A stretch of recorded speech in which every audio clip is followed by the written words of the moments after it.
అన్ని కష్టాలు నేనే, నా అంతటి వాళ్ళు నేను. మొన్న విధుశేఖర భారతి స్వామి వారు సరదాగా ఒక విషయం చెప్తే వచ్చి అసలు కర్రతో ఇట్లా వచ్చి ఒక చిన్న కోరిక ఉందండి నాకు అని ఆ నేను వదిలిపెట్టేవాళ్ళు ఎంతమంది? అది ప్రధానం. నవ్వుతున్నాం, ఆవిడని 92 ఏళ్ళు ఆవిడ పేరు చెప్పంగానే నవ్వాం. ఆ 92 ఏళ్ళు ఆవిడే మనలో కూడా దాక్కొని. ఈ 92 ఆవిడ ఎవరైతే మనలో దాక్కుందో ఈవిడ్ని ఎప్పుడు పంపిస్తాం బయటికి? ఇది కదా ప్రధానం. ఆ కథ చెప్పింది మనం నవ్వుకోవడానికి కాదు, మనలో ఆ 92 ఏళ్ళ ఆవిడ యొక్క విశ్వరూపం అని చెప్పి ఈ పెట్టుకోవడం వల్ల, ఈ బొట్టు ఇవన్నీ పెట్టుకోవడం వల్ల ఈ బ్యాండేజీలు తీసేయడం గ్రహిస్తుంది. ఇక్కడ పెట్టుకుంటే ఆ హీట్ లోపలికి వెళ్ళి లోపల ఒక నరం గుచ్చుకోకుండా కాపాడుతుంది. ఇప్పుడు బ్యాండేజ్ పెడితే ఏమైంది? ఆ కిరణం గుంజుకోకపోగా ఇంకా పతనం చేసి ఇంకా ఏడుపు దుఃఖము బాధ కలిగేట్టు చేసి ఆయుష్యాన్ని తగ్గిస్తుంది. కుంకుమ పెట్టుకోండి. పూర్వం వాళ్ళకి ఆ మాత్రం స్టిక్కర్ తయారు చేసే తెలివితేటలు లేక వాళ్ళు పెట్టుకోలేదు అని అనుకోండి.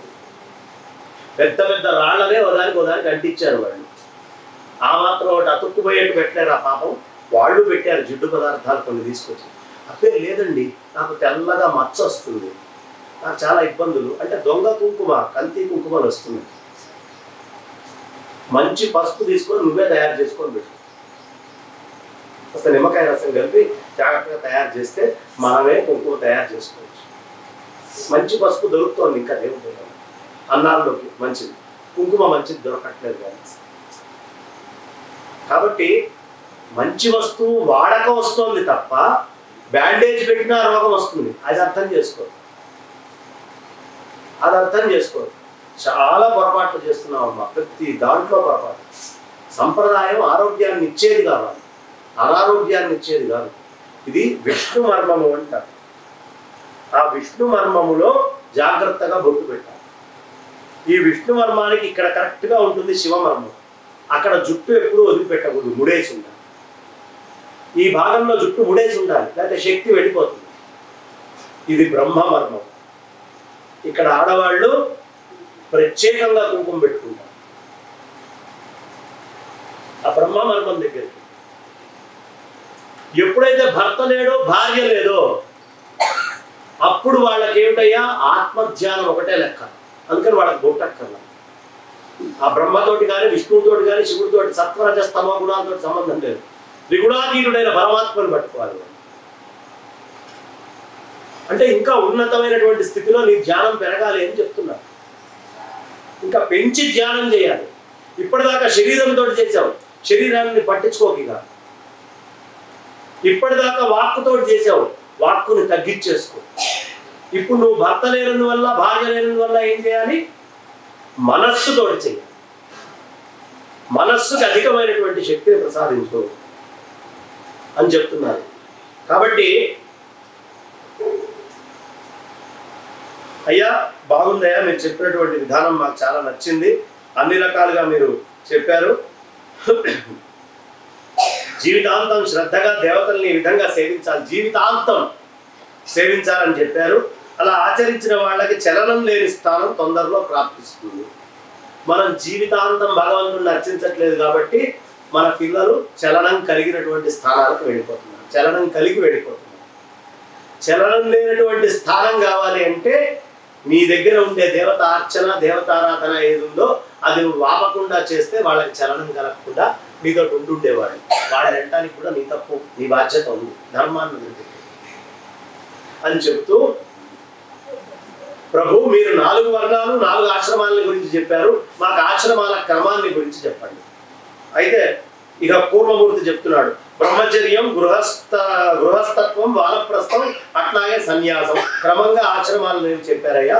ఏ కారణంతో అయినా ఈ క్రమంలో కొంచెం పరివర్తనం జరగచ్చు. అంటే జ్ఞాన విజ్ఞాన సంపన్నుడైన బ్రహ్మచారి ఒకవేళ పరమ వైరాగ్యాన్ని పొంది పరమగతిని పొందాలి అని కోరుకుంటే బ్రహ్మచర్యం నుంచి నేరుగా సన్యాసంలోకి వెళ్ళిపోవచ్చు. ఇక్కడ ఇచ్చాడు ఆధారం. బ్రహ్మచారి గృహస్థశ్చ వానప్రస్థో యతిస్తథా క్రమేణైవాశ్రమా ప్రోక్త కారణాలు అన్యథా భవేత్. ఇక జ్ఞాన విజ్ఞాన సంపన్నుడైన బ్రహ్మచారి అట్లా మోక్షాన్ని సన్యాసాన్ని గ్రహించవచ్చు. అట్లా కాకుండా విధిపూర్వకంగా వివాహం చేసుకొని అనేక యజ్ఞాలను అనుష్ఠిస్తూ పుత్రులను పొంది విరక్తుడైతే సన్యాసం తీసుకోవచ్చు. బుద్ధిమంతుడైన ద్విజుడు గృహస్థుడు విధిపూర్వకమైన యజ్ఞానుష్ఠానం అట్లే పుత్రోత్పత్తి చేయక గృహస్థాశ్రమాన్ని వదిలి సన్యాసం గ్రహించకూడదు. బుద్ధిమంతుడైన ద్విజుడు గృహస్థుడయ్యుండి విధిపూర్వకమైనటువంటి యజ్ఞానుష్ఠానం చేయకుండా పుత్రోత్పత్తి చేయకుండా గృహస్థాశ్రమాన్ని వదిలిపెట్టి సన్యాసం తీసుకోకూడదు. అగ్నుల్ని ఆరాధించినటువంటి గృహస్థుకి సన్యాసం తీసుకోవాల్సిన పని. వైరాగ్య వేగంతో గృహంలో ఉండడానికి ఇష్టపడని ద్విజోత్తముడు అక్కడనే యజ్ఞం చేయకుండానే సన్యాసించవచ్చు. భయంకరమైనటువంటి వైరాగ్యం కలిగింది. వాడు యజ్ఞాలు చేస్తూ ఉండేవాడు అప్పటిదాకా. ఇక వాడు ఇష్టపడట్లేదు, అక్కడనే యజ్ఞం ఇక చేయకుండానే సన్యాసం చేయొచ్చు. అక్కడే ఉండి సన్యాసం తీసుకోవచ్చు వాడు. అయినప్పటికీ వివిధ యజ్ఞాలను ఆచరించి వనాన్ని ఆశ్రయించి తపస్సు చేసి తపోయోగం వల్ల విరక్తుడైనా కూడా సన్యాసం తీసుకోవచ్చు. వానప్రస్థాన్ని పొంది మళ్ళీ ఇంటికి ప్రవేశించకూడదు. సన్యాసి వానప్రస్థాశ్రమంలోకి రాకూడదు. సాధకుడైన గృహస్థు బ్రహ్మచర్యాశ్రమంలోకి రాకూడదు. బ్రహ్మచారి నేను గృహస్థు పెళ్ళైన తర్వాత మళ్ళీ నేను బ్రహ్మచర్యంలోనే ఉంటాను అనకూడదు. అంటే పెళ్ళాలను వదిలిపెట్టకురా విడాకులు లేవు అని చెప్తున్నారు. మొగుడిని వదిలిపెట్టకురా విడాకులు లేవు, వదిలిపెట్టకు విడాకులు లేవు అని చెప్తున్నారు. వైదిక ధర్మంలో విడాకులు లేవు, ఎక్కడా చెప్పబడలా. కాబట్టి ద్విజుడు ప్రాజాపత్యాన్ని గాని ఆగ్నేయి ఇష్టిని గాని ఆచరించి సన్యాసాన్ని తీసుకోవచ్చు. వైదిక విధానంలో వానప్రస్థం నుండి సన్యాసంలోకి ప్రవేశించవచ్చు. హవనం అంటే యజ్ఞ సంబంధి క్రియలు ఆచరించడంలో అసమర్థుడైనప్పుడు కూడా గుడ్డివాడు, కుంటివాడు, దరిద్రుడైన బ్రాహ్మణుడు వైరాగ్యం పొందినప్పుడు సన్యాసం స్వీకరించవచ్చు. అందరికీ సన్యాసానికి వైరాగ్యమే ప్రధాన కారణము. సన్యాసం తీసుకోవాలంటే ప్రధానంగా ఉండాల్సింది ఏమిటి? వైరాగ్యము.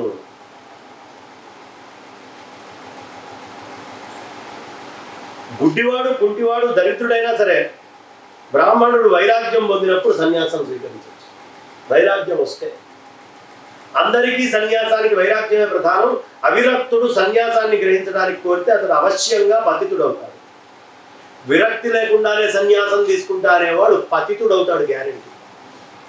వాడిని వరుణదండన అని వేస్తారు. మామూలు వాళ్ళకి వేసే శిక్ష కంటే కూడా సన్యాసం చేసి తప్పులు చేసే వాడికి పెద్ద శిక్ష ఉంటుందమ్మా. ఏమిటి తెలుసా?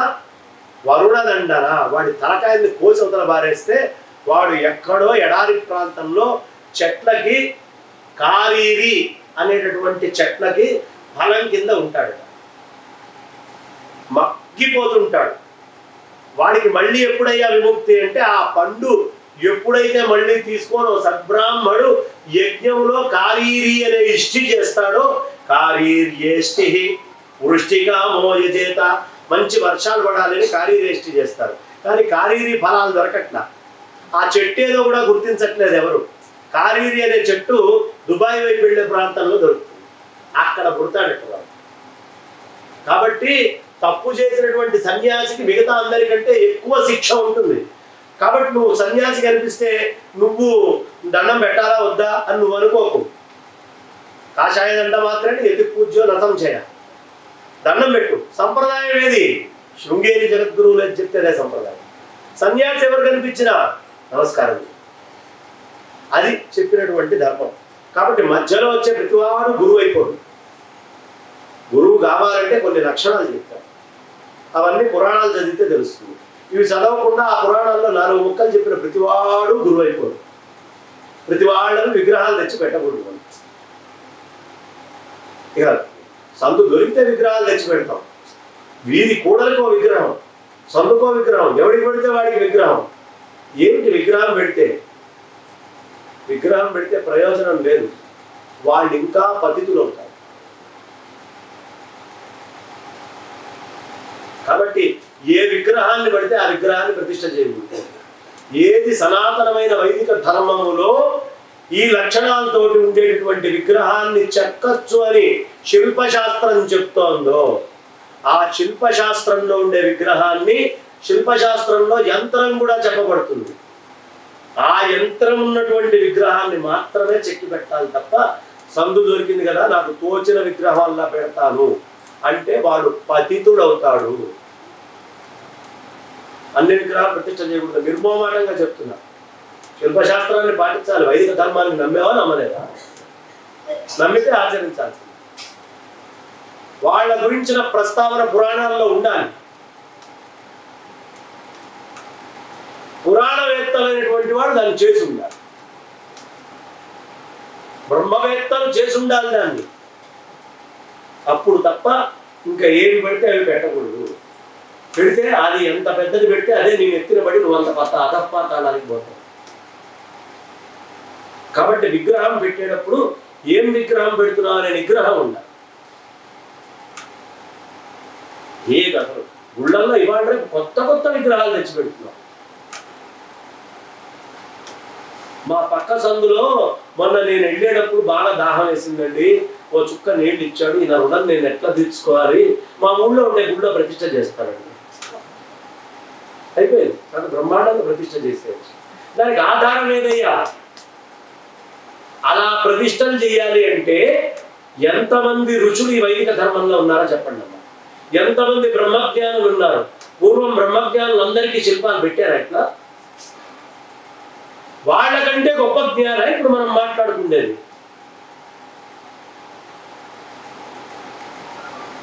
కాదు కదా. కాబట్టి మన మనస్సుకి తోచిందల్లా సత్యం కాదు. సత్యమైంది శిల్పశాస్త్రంలో ఉంది. నువ్వు ఆ పని చేయాలనుకున్నప్పుడు ఆ శాస్త్రంలో నిష్ణాతుడిని అడుగు. దానికి ఆధారం ఎక్కడుందయ్యా అని అడుగు. నువ్వు ఆధారం ఉంటే పని చేయి. నిరాధారమైన పని ఎలా చేస్తావు? ఆధార్ కార్డు లేదే ఏ పని చేయడానికి వీలు లేదు భారతీయ సంప్రదాయంలో. నీ మామూలు లౌకిక సంప్రదాయానికి ఆధార్ కార్డు కావాలి అన్నప్పుడు వైదిక ప్రక్రియకి ఆధార్ కార్డు ఉండగా దానికి ఆధార్ కార్డు ఉంటుంది. ఆ ఆధార్ కార్డును తీసుకొని ఆ ఆధారాన్ని పట్టుకొని ముందెళ్తున్నారు. ఎవడు పడితే వాడు ఎలా పడితే అలా చేయడానికి వీలు లేదు. చేసినటువంటి వాడికి నరకాల అనేది ప్రత్యక్షంగా రాయబడి ఉన్నాయి. ఏ నరకం వాడి దగ్గర వాడికి ఉంటుంది. అర్థమైందమ్మా? అది కాబట్టి ప్రతిదీ ప్రధానమే అని చెబుతూ ఇక ప్రాజాపత్యాన్ని సన్యాసం గ్రహించచ్చండి. ఎవడైతే వైదిక విధానంలో వానప్రస్థంలో ఉంటాడో వాడు సన్యాసానికి వెళ్ళొచ్చు.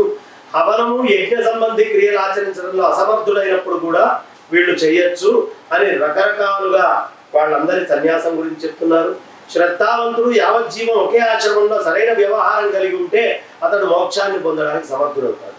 అంటే ఒక సన్యాసం తీసుకుంటేనే కాదు, నువ్వు ఉండే ఆశ్రమంలో శ్రద్ధాసక్తుడివై యావజ్జీవము అదే ఆశ్రమంలో సరైన సక్రమమైన జీవితంలో ఉంటే మోక్షానికి నువ్వు కూడా అర్హుడివే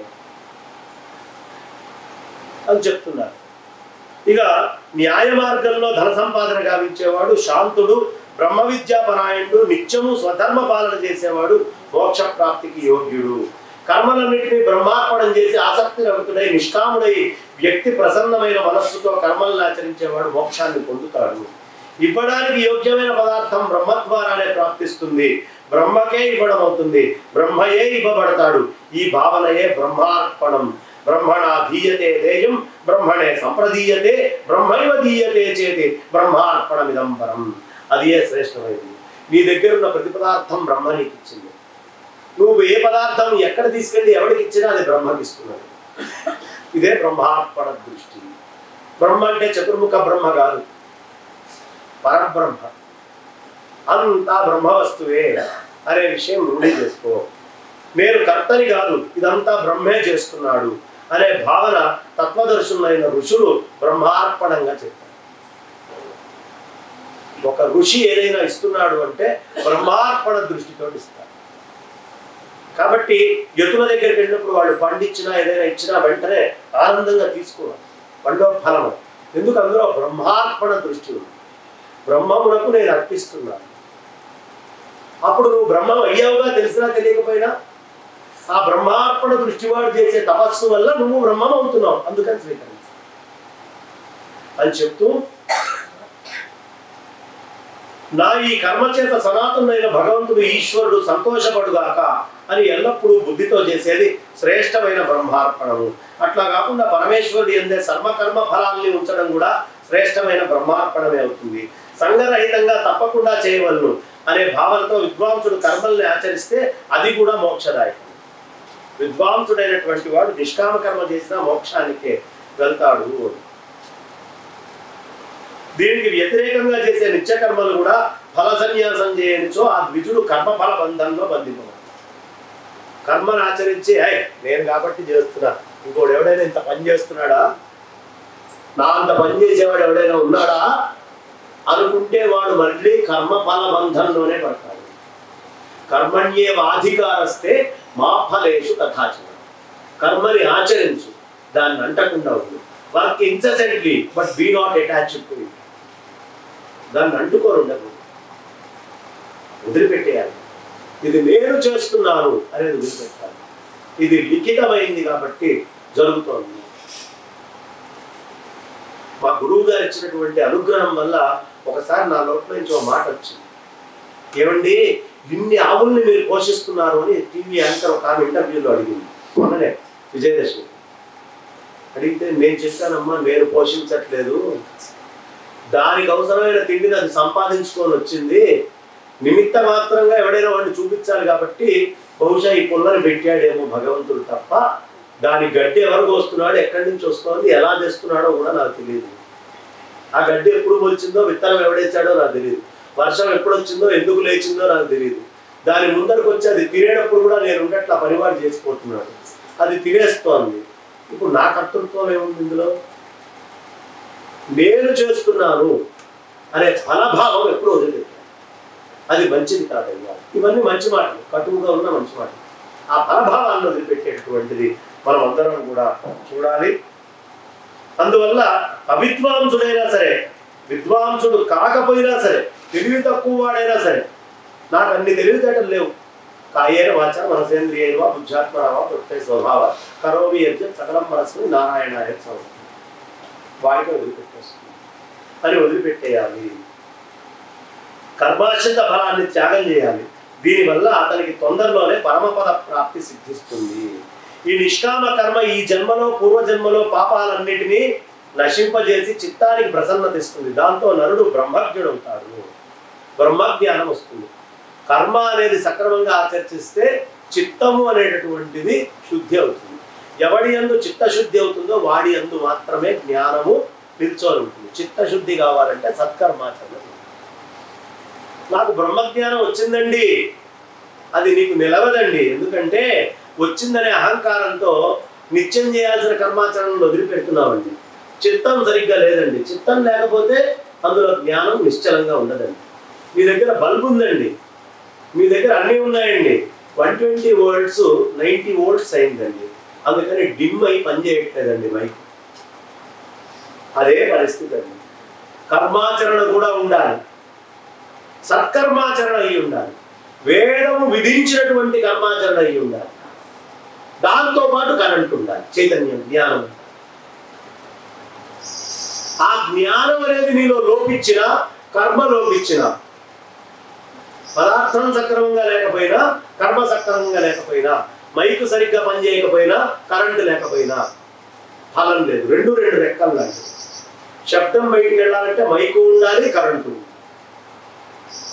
కాబట్టి జ్ఞానము ఉండాలి, కర్మ ఉండాలి, కర్మ సత్కర్మ అయి ఉండాలి. అది మనకి చక్కగా చెప్తూ ఉన్నారు. ఇక కర్మయుక్త జ్ఞానంతో మంచి యోగం ప్రాప్తిస్తుంది. కర్మ సహితమైన జ్ఞానం దోషరహితం అవుతుంది.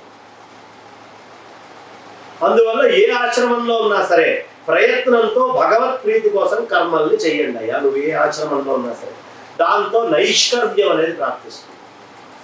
నేను రోజు వెళ్ళి భగవంతుడికి పూజ చేస్తున్నానే అహంకారం కూడా ఉంది. ఒకవేళ పొరపాటు నేను చెప్పిన మాట నచ్చి వెళ్ళి మీరు చేసినా అహంకారం.